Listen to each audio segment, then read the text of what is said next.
Hi, Olivia here, and today we are diving into some folklore, more specifically, a certain witch. If you are from Brazil or South America, you probably already know who I'm talking about. If you're not, then sit in, buckle, because I'm going to tell you the tale now. The Cuca, as she's commonly known nowadays, is a story that was influenced by like the European colonizers, the native tribes from Brazil and South America, and the African beliefs. Why?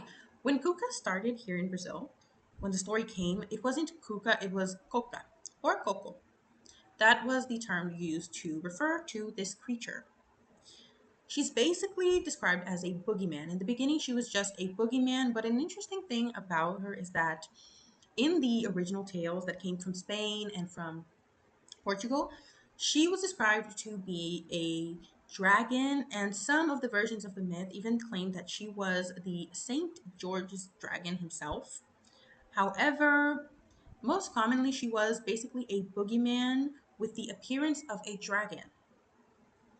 However, as the story came to Brazil and South America in general, it started to do what a lot of the European folklore and tales did as soon as they arrived here.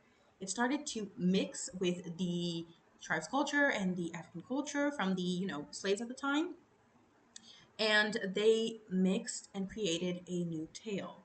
Much like what happened to the tale of the mermaid, the Europeans brought the tale of the mermaid, and here it became the tale of Yara, which, if you want, I can do a video about her as well.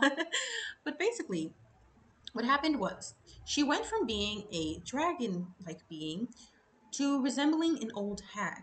Because in the African dialect, Mbunda, I think that's how you say it. Mbunda, I think that's how you say it. In the African dialect, Puka oftentimes referred to an old lady, an old hag. And along with like the stories of how she was a female boogeyman, she basically became a old hag and a witch. And you may be thinking, how did that become an alligator? And I will get there, I promise. But, anyways, because of that, she was oftentimes associated with an old lady, a witch. And due to the, particularly the Tupi Guarani, the term kuka in that tribe specifically, it was used to refer to beings that could swallow things in one bite, nocturnal creatures and evil creatures that could swallow things in one bite. It was also used to refer to specifically the owl, because for to the Tupi-Guarani people, the owl was a very mysterious and dangerous creature because they didn't know much about him, and you gotta admit it sometimes an owl can be pretty creepy. Like my sister have seen an owl at the farm in on top of a hill where my mom lives, and owls can be pretty creepy, especially at night, which is when they're out. So yeah, the Tupi-Guarani people oftentimes use the term kuka to refer to the owl or nocturnal creatures that will swallow things in one bite. So it was associated with predators of the night, owls, and oftentimes even with moths. So the kuka, when she blended all of this, the story basically went as such. The kuka is a witch who looks like an old hag and has the ability to transform into nocturnal creatures, specifically the owl and the black witch moth. And here's the interesting factor about the black witch moth detail is that in a lot of places here, a lot of the elders will say, be careful with the black witch moth because their wings release a substance that can make you go blind. Now, I will say this now. That was a rumor. It's not true. They do release a certain substance that does do a little bit of harm to your eyes, but it doesn't blind you. It causes allergies. So, yeah, I'm just clearing that up.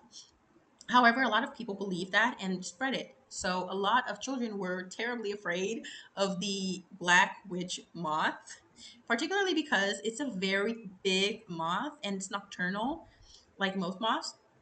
But just so you have an idea, the black witch moth is about 24 centimeters long, the female.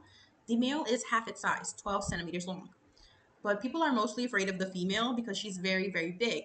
And due to the belief that the black witch moth was actually the kuka or a witch that transformed itself into the moth, which is where they get the name, a lot of children had an abnormal, like not an abnormal, but a huge fear of these moths landing on their face in specific, And quite honestly, I can understand that because it's pretty terrifying for a very big moth to pause on your face.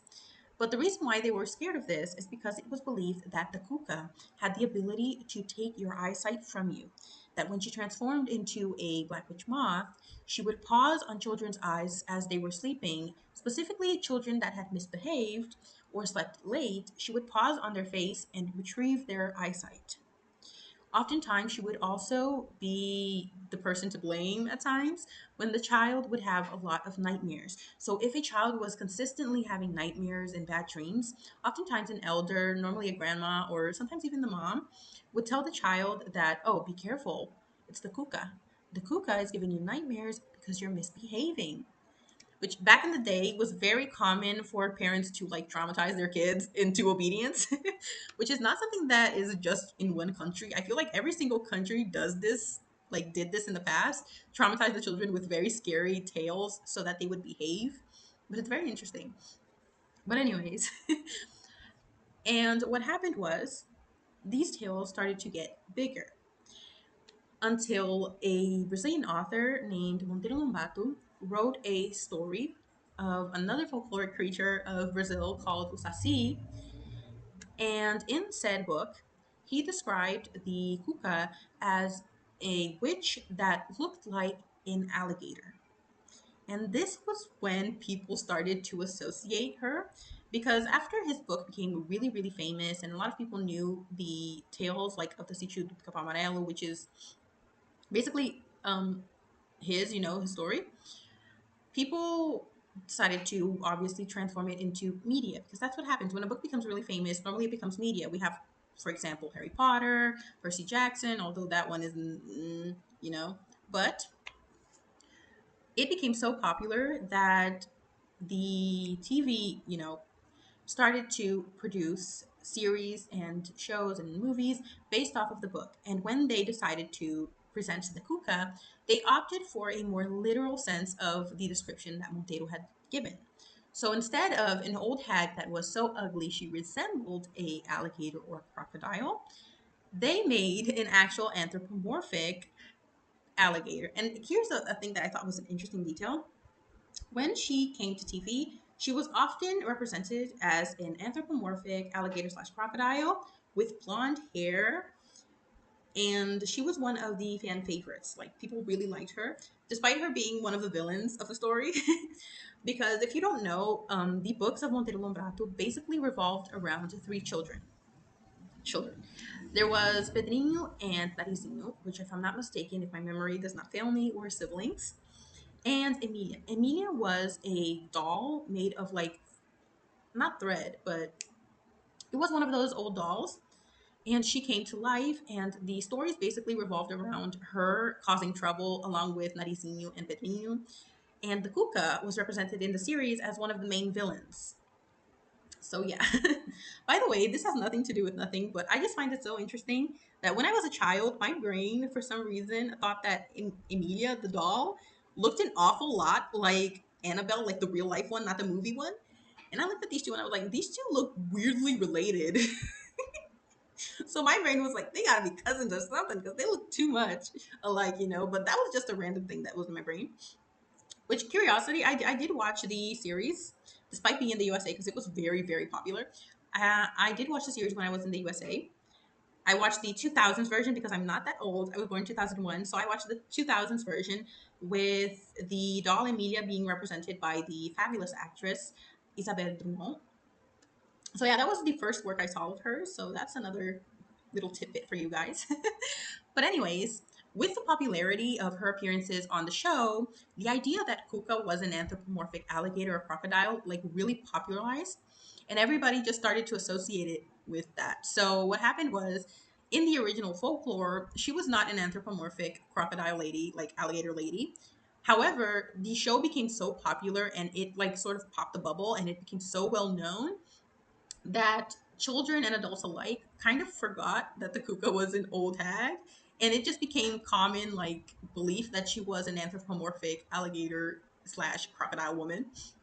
And I find that so interesting because that sort of shows the like influence that TV had on this folkloric creature specifically. but I digress. But anyways, she became very, very, very popular in the folklore. And um, aside from that, there was also the nursery rhyme. Because here in Brazil, when you put your child to sleep, there is like a 90% chance that you're probably going to use this specific nursery rhyme, which it goes a little bit like this. I'm sorry for my voice because my voice today, my throat today is very, very dry. So I'm having difficulties sometimes speaking because of that. So I'm going to try it. But, anyways, the song went like this. Na, na, nem, Cuca vem pegar. Papai foi pra roça, mamãe foi trabalhar. Which can be translated to like, sleep little baby, that mother's, oh, sleep little baby, that Cuca's come to get you. Daddy went to the farm and mama's at work. Sorry, my brain is not working, functioning right today. But anyways, that was the lullaby that was sang to a lot of children, and I myself sang it to my sister as well as she was a baby, but I never associated it for some reason. But yeah, that's something that's very interesting. It became a nursery rhyme, and I believe that in Portugal there's their version as well. So yeah, and I believe it's been like a few years already, but a while back, another TV series was made that gave the Cuca another tale. They gave it a little twist. However, they did something interesting. They opted to not use the more popular appearance of hers and use like the older one. Not the dragon one, but the one that came after that.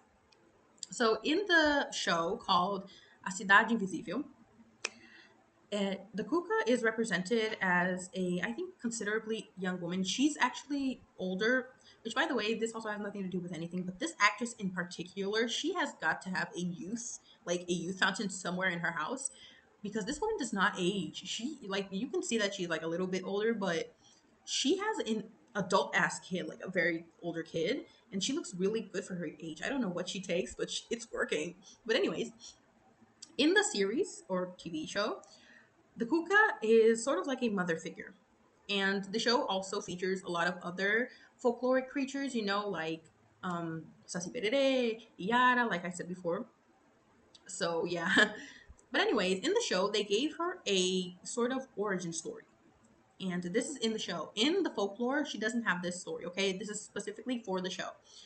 They basically, in the show, said that she was a human woman, normal like everybody else, but that she had gotten pregnant before getting married, pregnant out of wedlock. And she decided to keep her child, but on the day she was supposed to give birth, she ran into the forest, and unfortunately the birth was complicated and the child was born dead. She was so grief stricken and she suffered so much from the loss of her child that nature itself sympathized with her pain and sent a magical moth to give her the ability she possesses today, that being teleportation, transformation into moths or owls, and the ability to manipulate dreams. So that's how she got her powers in the series. And like, when nature gave her these powers, her job was basically to take care of these children and, take care of their dreams. She was basically meant to be a mother figure, you know, which is very interesting. But anyways, that was the story of Kuka and all the curiosities I was able to like nitpick together. But I will comment this: there is like very few videos talking about the Kuka, like very few videos, and like I looked for videos in my language as well, because I thought, well, since it's a Brazilian folklore, it's going to be easier to find. But even so, there were very few like long, lengthy videos talking about like the origins and like the details. The only two I found was one from the channel. I forgot the name of the channel. I'm sorry, but it's basically Fatos Desconhecidos. That's the name of the channel. And the other one was from a YouTuber that I follow a lot because I like his content, Felipe Barbosa, because he talks a lot about horror and mythological creatures, and y'all know I love that. So I follow him, and he has a very like well scripted video. Another thing to tell you guys here, my videos are not scripted. I basically, at the most, I just write down little keywords to remember, but I have a very strong difficulty following scripts. So I just turn on my camera and start yapping. So if sometimes it looks like, oh, she's having trouble talking, stuff like that, or she forgot a detail, it's because of that. I basically just turn on my camera and say everything I remember. So that's why it's like that. As for if I'm gonna make more folkloric videos about like Brazilian creatures, most likely because there's a lot. But I also want to dive into different folklore creatures from different, like countries and places. Particularly, I'm very interested in diving into Japanese folklore, Irish folklore, and African folklore. I'm very interested in diving into some of those and maybe bringing to the channel because it's just interesting. Plus, another thing I wanted to note is that I looked for like channels in English talking about Brazilian folklore, and it's like literally almost non-existent. So that's the reason why I started with Brazilian folklore, despite it wasn't just because I'm Brazilian.